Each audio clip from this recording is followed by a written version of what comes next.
रूस और भारत की नई डील क्या चाइना और अमेरिका दोनों को बड़ा झटका दे सकती है। 1950 का दशक जब चल रहा था तब सोवियत संघ ने चीन को बड़ी टेक्नोलॉजी की मदद दी। उस समय सोवियत संघ ये कहता था कम्युनिस्ट कम्युनिस्ट भाई भाई, और इस आधार पर चाइना को बड़ी मदद मिली। और चाइना ने क्या किया, रूस की टेक्नोलॉजी से बहुत कुछ सीखा। जब 1990 से साल 2010 का दशक आया तो वो सीखता चला गया और उसके बाद गुरु गुड़ रह गया और चेला चीनी बन गया। एक जमाने में शिक्षक और छात्र जैसा संबंध था रूस और चाइना का, लेकिन आज चाइना कहीं आगे निकल गया। लेकिन इस डील के बाद चाइना और भी ज्यादा परेशान होगा, क्योंकि चाइना ने रूस को एक प्रस्ताव दिया था और एक मदद मांगी, लेकिन रूस ने उसके मदद को ठुकरा दिया। अब वही चीज वो भारत के साथ कर रहा है। भारत के साथ इस डील को चाइना ऐसे देखेगा कि तुमने मेरी मदद नहीं की, लेकिन तुम भारत की मदद कर रहे हो और भारत को एक पैसा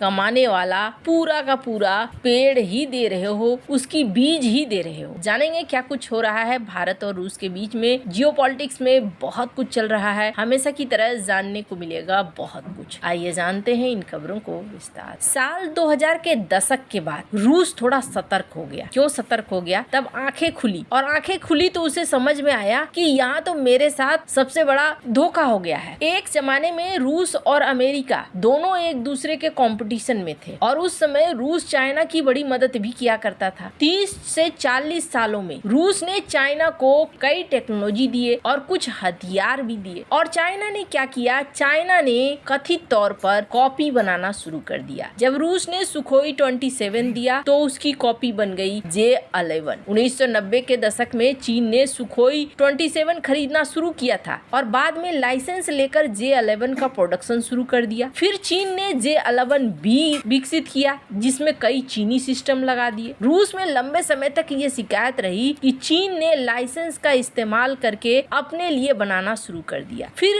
चीन ने सीधे रूस से सुखोई 33 नहीं खरीदा, उसने T-2010K सुखोई 33 का प्रोटोटाइप यूक्रेन से हासिल किया और फिर J-15 विकसित कर लिया। रूस के कई विशेषज्ञ कई बार कहते हैं कि J-15 का डिजाइन सुखोई 33 से मिलता जुलता है। HQ-9 डिफेंस सिस्टम, चीन ने S-300 खरीदा और फिर रिवर्स इंजीनियरिंग किया और उसने HQ-9 बना लिया। सिर्फ इतना ही नहीं, RD-93 इंजन, यहाँ पर भी चीन ने रूस की मदद ली, WS-10 इंजन बनाया। और ये सब कुछ चाइना समय बचाने के लिए करता रहा कि आप जीरो से शुरू करेंगे, हमने कॉपी करके 20 से 30 साल अपने बचा लिए और हमने घरेलू उद्योग खड़ा कर लिया। खरीदो, सीखो, सुधारो और अपना संस्करण बनाओ। रूस तब जाकर जागा जब बहुत सारी चीजें हाथ से निकल गई। रूस के सामने चाइना ने एक और प्रस्ताव रखा, और वो प्रस्ताव क्या था, चाइना चाहता था अपने विमान का उद्योग एयरबस और बोइंग के तुलना में काफी बड़ा कर ले। चाइना ने अपना 3 बड़ा प्रोजेक्ट भी लॉन्च किया था, कॉमेक, जिसके विमान माने जाते रहे कि बड़े अच्छे हैं, लेकिन हुआ ये कि चीन के बाहर बहुत कम ग्राहकों ने खरीदा। अधिकतर ऑर्डर सिर्फ चीनी एयरलाइंस के भी आए, C919, CR929। फिर फैसला लिया गया कि रूस और चीन मिलकर एक जॉइंट प्रोडक्शन करेंगे विमान का, क्योंकि रूस के पास विमान डिजाइन का अनुभव है, चीन के पास पैसा और बाजार है, दोनों मिलकर पश्चिमी कंपनियों को चुनौती देंगे। लेकिन चीन पूरा कंट्रोल अपने हाथ में चाहता था। चीन चाहता था अंतिम प्रोडक्शन चाइना में हो और दुनिया में बिक्री का कंट्रोल भी चाइना के हाथ में रहे, और रूस चाहता था नहीं, बराबर बराबर की भूमिका रहे। अब ऐसे में रूस ने इस प्रोजेक्ट को छोड़ दिया। अब रही बात, चाइना को झटका लगा था जब रूस ने इस प्रोजेक्ट को छोड़ा, पर अब क्या फैसला हो रहा है, अब भारत के साथ मिलकर बनाने का फैसला हो रहा है। रूस की सरकारी विमानन कंपनी है UAC, इनके प्रमुख है वादिम बदेखा। इन्होंने कहा कि भारतीय एयरलाइंस रूस के 2 खास पैसेंजर विमानों को खरीदने में गहरी दिलचस्पी दिखा रही है। एक है IL-114300 और SJ-100। भारत की तरफ से लगभग 100 से 200 विमानों की मांग आ सकती है, और इन्होंने कहा कि हो सकता है जल्दी ही भारत में पहले सुपरजेट विमान का प्रोडक्शन शुरू हो जाए। भारत में सुपरजेट के प्रोडक्शन की दर क्या होगी, 20 से 40 यूनिट प्रति वर्ष, यानी हर साल 20 से 40 जहाज बनेंगे। अब भारत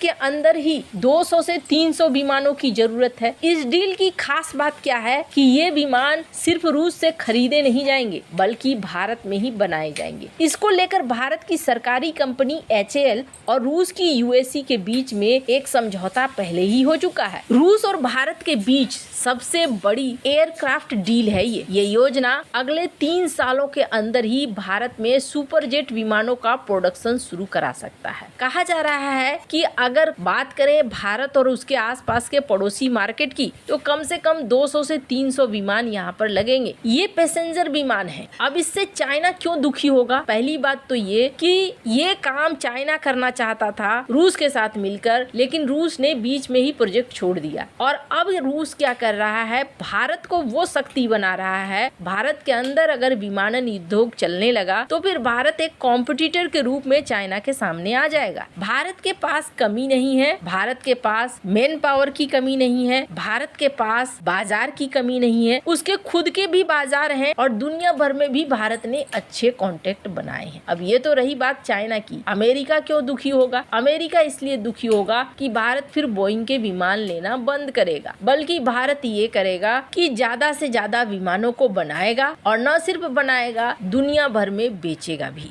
रूस ने भारत को पहले ही इस तरीके के कई चीजें दी है, जैसे मिग विमानों का सौदा। जिस समय मिग विमानों का सौदा हुआ था, चाइना ने इसे एक संदेह की दृष्टि से देखा भी था और आज भारत रूस के साथ मिलकर कई प्रोडक्शन में एक दूसरे के साथ आ रहा है। जैसे एक एग्जाम्पल देखिए, ब्रह्मोस मिसाइल अब भारत वियतनाम को बेच रहा है, फिलीपींस को बेच चुका है, इंडोनेशिया से बातचीत चल रही है और ये किसके पड़ोसी हैं? ये चाइना के पड़ोसी हैं। अब आपके मन में सवाल आएगा कि चाइना रोकेगा तो सही, चाइना रोक देगा अगर ऐसा कुछ हुआ। चाइना रोकने की कोशिश नहीं करेगा। इस वक्त दुनिया एक मल्टीपोलर वर्ल्ड में जा रही है और चाइना के साथ एक चीज अच्छी देखने को मिली है कि चाइना हथियारों की बिक्री हो या फिर व्यापार हो, इस मामले में इंटरफेयर नहीं करता है और न ही खुद भी किसी और की बात मानता है। रूस नहीं चाहता है कि पूरी तरीके से चाइना के ऊपर निर्भरता हो और चाइना का जूनियर पार्टनर बन जाए। इसके पीछे कई कारण है। रूस के पहले से भी कई सारे विवाद हैं चाइना के साथ जो अभी तक सुलझे नहीं है। आपको क्या लगता है इन सब मामले में? आपकी क्या राय है? कमेंट कर जरूर बताएं। जल्द मिलते हैं अगले वीडियो में नई खबर के साथ।